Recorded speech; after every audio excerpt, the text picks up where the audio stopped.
నమస్తే, నేను ఇందు. సో మరి కాశ్మీర్లో చూసుకుంటే ఒక హై టెన్షన్ అయితే నెలకొంది.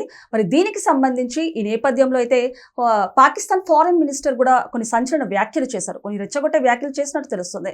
అంటే సింధు జల ఒప్పందం రద్దు చేస్తే పాకిస్తాన్తో యుద్ధానికి కాలు దువ్వినట్టే అంటూ కొన్ని రెచ్చగొట్టే వ్యాఖ్యలు చేశారు. మరి దీని గురించి మనతో మాట్లాడడానికి సీనియర్ అనలిస్ట్ జగదేవ్ గారు ఇప్పుడు మనతో ఉన్నారు. నమస్తే సార్. నమస్తే సార్, మరి చూస్తున్నాం కాశ్మీర్లో అయితే ఒక హై టెన్షన్ నెలకొంది. అంటే దీనికి సంబంధించి వాళ్ళ ఒక ఫారిన్ మినిస్టర్ కూడా సింధు జల ఒప్పందం కనుక రద్దు చేస్తే పాకిస్తాన్తో యుద్ధానికి కాలు దువ్వినట్టే అంటూ కూడా కొన్ని రెచ్చగొట్టే వ్యాఖ్యలు చేశారు. అంటే ఒక ఉగ్రవాదులు చేస్తే అది పక్కన పెడితే ఒక పాకిస్తాన్ని పాలిస్తున్న పాలకులే ఇలా మాట్లాడడం ఎంతవరకు కరెక్ట్ అంటారు? యాక్చువల్గా వాళ్ళు మాట్లాడుతున్నారు కానీ మేకపోతే గంభీరం అదంతా. అంటే లోపల భయం అయితే ఎక్కడో ఉంది. ఆ దుశ్చర్యకి కారణం వాళ్ళే అని ప్రపంచ దేశాలన్నిటికీ తెలుసు. ఎందుకంటే మొన్న అనుకుంటా ప్రధాని కూడా ఒక విషయంలో టంగ్ స్లిప్ అయ్యాడు. ఆయన ఏంటంటే, మేము వెస్ట్రన్ కంట్రీస్ వాళ్ళు చెప్పినట్టుగా వాళ్ళు ఎక్కడెక్కడ చిచ్చు పెట్టాలో, వాళ్ళు ఏది చేయాలో ఒక సుపారీ తీసుకొని మేమే తీవ్రవాద సంస్థలను పెంచి పోషించాము, వాళ్ళ బాగు కోసం మేము నాశనం అయిపోయాము అన్నట్టుగా ఒక టంగ్ స్లిప్ అయ్యాడు. ఒప్పుకున్నారు. తరువాత ప్రతిపక్ష నేత కూడా ఏదో రెచ్చగొట్టే వ్యాఖ్యలు చేశారు మీరు అన్నట్టుగా సింధు జలాలకి. అంటే ఆ ఉగ్రవాది కూడా మసూద్ అనే ఒక ఉగ్రవాది కూడా ఓపెన్ గానే సంచలన వ్యాఖ్యలు చేస్తున్నారు. అంటే వాళ్ళకి ఏంటంటే తన మనవాళ్ళు, అయ్యో ఆడపిల్లలు, చిన్నవాళ్ళు, ముసలి వాళ్ళు ఉన్నారు, పిల్లలు ఉన్నారు, ఇట్లాంటివి ఏమి ఉండవు. ఇప్పుడు పాకిస్తాన్లో మీరు అబ్జర్వ్ చేయండి, జనరల్గా మనం ఆ న్యూస్ మనం పట్టించుకోం. కాకపోతే పాకిస్తాన్ న్యూస్ కానీ మీరు థరోలీ చెక్ చేస్తే వారంలో ఒకటైన మేజర్ ఇన్సిడెంట్ ఉంటుంది. అంటే నెలలో 4 గ్యారెంటీ. అంటే మేజర్ ఇన్సిడెంట్ అంటే ఏంటి సార్? అంటే ఒక స్కూల్ పిల్లలు వ్యాన్ మీద దాడి చేశారు వాళ్ళ దేశంలోనే.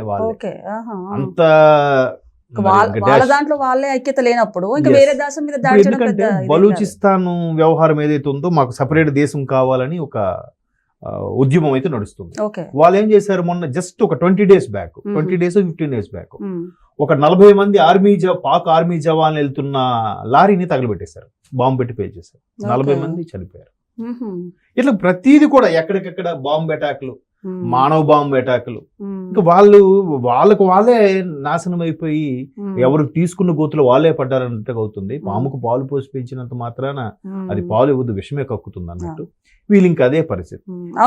చూసుకుంటే గనక అభివృద్ధి పనులపై వాళ్ళ ఫోకస్ లేకుండా ఇలాంటి యుద్ధాలు, ఘోరాలు, దాడుల మీద అయితే ఫోకస్ ఎక్కువ.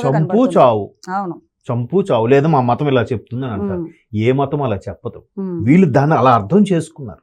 వీళ్ళ ఆధిపత్యం కోసం వీళ్ళు ఇప్పుడు సింపుల్ లాజిక్ అమ్మా, కాశ్మీర్ కోసం తగలాడుతున్నారు, పాటుపడుతున్నారు. ఎందుకు ఒక కాశ్మీర్ ఇచ్చిన వాళ్ళు ఏమైనా చేయగలరా? దాన్ని ఒక సస్యశ్యామలంగా దాన్ని కన్వర్ట్ చేసుకొని లేదంటే వ్యవసాయం చేసుకొని దాని నుంచి లబ్ధి ఏం చేయగలరా? చేయలేరు. ఎందుకంటే వాళ్ళ దగ్గర వనరులు లేవు, డబ్బు లేదు. ఏం చేస్తారు వాళ్ళు? మళ్ళీ ఏ చైనా వాడికి ఎవడికి అంటగట్టి వాళ్ళు చేయాలి. వాడు మెల్లగా ఆక్యుపై చేయడానికి చూస్తున్నాడు. వాడు ఇప్పుడు అప్పిచ్చిన వాడు మేము జాలితో ఇస్తాడేంటమ్మా, ఇల్లు ఏదో తాకట్టు పెట్టి తీసుకుంటాడు. ఇప్పుడు ఏం చేస్తున్నాడు చైనా వాడు?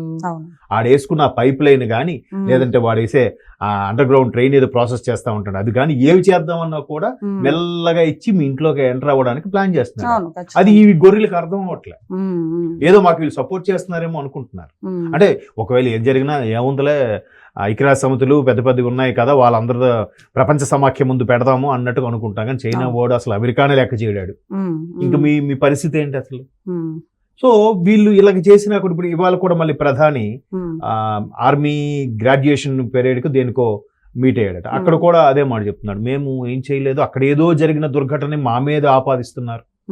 నిజంగా మరి ఆపాదించారు అని అంటే ఒకవేళ ఏమీ మీ తప్పు లేకపోతే ప్రపంచ దేశాలన్నీ ఖండించాక దీనికి ఏంటి దుశ్చర్య, దీన్ని తుదముట్టించాలి, తీవ్రవాదాన్ని కోకడ వేలతో పెకిలించాలని అందరూ అన్నారుగా. మీరు ఎక్కడైనా స్టేట్మెంట్ ఇచ్చారా? మీరు అయ్యో అని కనీసం ఒక సానుభూతిని వ్యక్తం చేశారా? లేదే. తిరిగి మీరు మీ ఎంబసీ దేవుల్లోనే కేక్ కట్ చేసుకొని సంబరాలు చేసుకున్నారు. ఒక విధంగా చూస్తే మరి మానవత్వం చూపుతూ అదే కాశ్మీరీ ముస్లిం కూడా గాయపడిన వాళ్ళని కూడా రక్షించిన సందర్భం కూడా మనం చూసాం. అంటే ఒక రియల్ హీరోని, రియల్ ముస్లిం ని కూడా మనం చూసాం. ఇప్పుడు వీళ్ళు సింపుల్ గా మీరు అన్నట్టు ఈ ఘటన జరిగిన నెక్స్ట్ డే దాల్ లేక్ లో ఉండే మాక్సిమం ముస్లిం యువకులే ఉన్నారు.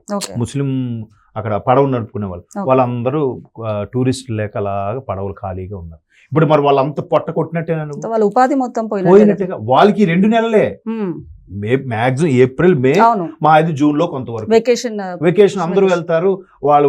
ఎందుకంటే నేను లాస్ట్ ఇయర్ కూడా నేను వెళ్ళినప్పుడు చూశాను, ఓకే ఫుల్ క్రేజ్ అనమాట వాళ్ళకి. ఎంత ఆ లేక్ పక్కన ఒక చిన్న రోడ్డు ఉంటుంది, ఆ రోడ్డు అంతా ట్రాఫిక్ జామ్ అయిపోయింది. ఓకే ఆ లేక్ ఒక పడవలో 4 ఎక్కిస్తాడు, ఒక పడవలో 6 ఎక్కిస్తాడు.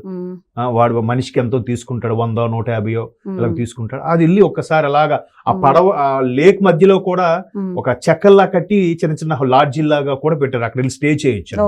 ఆ లేక్ మీదకి వెళ్ళి కూడా షాపింగ్ లో అవి చేయొచ్చు, బట్టలు కొనుక్కోవడం చేయొచ్చు. ఆ లోపలికి చాలా పెద్ద లేక్ అది, డాల్ లేక్ అంటారు.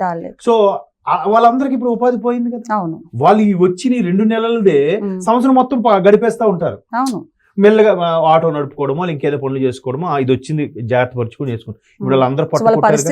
వాళ్ళ పరిస్థితి ఏమిటి? మీ ముస్లిం యువకులు కుర్రోళ్ళు పొట్టే కొట్టారు కదమ్మా. సో అట్లాగా వీళ్ళకి అసలు బుద్ధి జ్ఞానము ఏమీ లేదు, ఏమీ. మరి ఇంక అంటే మరి వాళ్ళు కడుపుకి అన్నం తింటారా ఇంకేం తింటారో నాకు తెలియదు, కానీ ఎంతసేపు చంపు చావు. ఇప్పుడు ఆ ప్రధాని కూడా ఏం స్టేట్మెంట్ ఇచ్చాడు, ఇలా బయటకు స్టేట్మెంట్ ఇస్తున్నాడు కానీ లోపాయకారంగా చైనాతోనో లేకపోతే ఇంకా రష్యా వాళ్ళతోనో మాట్లాడుకుంటుంటాడు అనమాట. మనం మీకు సపోర్ట్ ఇస్తారా, మాకు మిసైల్స్ ఏమైనా ఇస్తారా. సో మరి దీనికి సంబంధించి ట్రంప్ గారు కూడా మొన్న ఈ ఉగ్రవాదాన్ని నేను ఖండిస్తున్నాను, మీకు సపోర్ట్ చేస్తున్నాను అంటూ కూడా ఇండియాకి సపోర్ట్ చేసింది. కానీ ఈ రోజు చూసుకుంటే ఒక ప్లేట్ ఫిరాయిస్తూ నేను మాత్రం దీనిలో జోక్యం చేసుకోను, చేసింది అది ఉగ్రవాదం అయితే నేను ఖండిస్తున్నాను అంటూ కూడా ఒక ప్లేట్ ఫిరాయించినట్టు తెలుస్తుంది. అంటే ప్లేట్ ఇప్పుడు దీని వెనకాల కూడా రాజకీయం ఉందంటే ఇప్పుడు మీకు ఎక్కడైనా సరే ప్రపంచంలో ఏ 2 దేశాలు గొడవ పడుతున్నాయి లేదంటే ఇంకెక్కడైనా ఇష్యూస్ వస్తున్నాయంటే దానిలో అమెరికా హస్తం కంపల్సరీగా ఉంటుంది. వాడేంటంటే ఒక బ్రోకరేజ్ టైప్ లో అనమాట వాడు.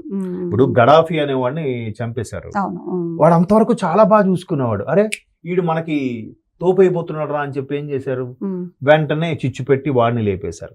సద్దాం హుస్సేన్ అదే పరిస్థితి, కిమ్ కూడా అలాగే చేయబోయారు. బట్ అది తగ్గలే.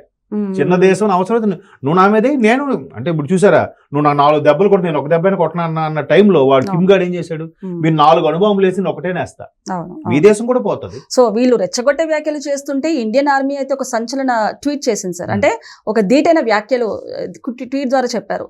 ఏంటంటే రెచ్చగొడితే చచ్చిపోతారంటూ కూడా ఇండియన్ ఆర్మీ అయితే ధీటుగా సమాధానం ఇచ్చింది.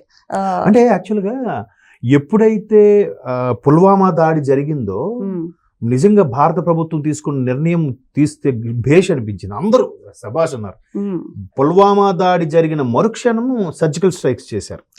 ఓకే, దాని మీద పార్లమెంట్ లో కూడా విపక్షాలు గొగ్గోలు పెట్టాయి. మీరు అసలు మాకు దానికి సంబంధించి కనీసం చెప్పట్లేదు, దేశ పౌరులు ఎందుకు చెప్పాలమ్మా, ఎందుకు చెప్పాలి?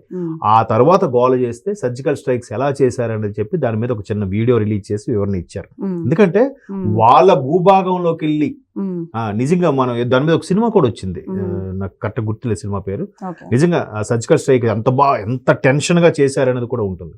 సో వాళ్ళకి భయం ఉంది. ఇప్పుడు నిన్న కూడా మనకు ఒక లిస్ట్ ఇచ్చారు, యుద్ధ వాతావరణం.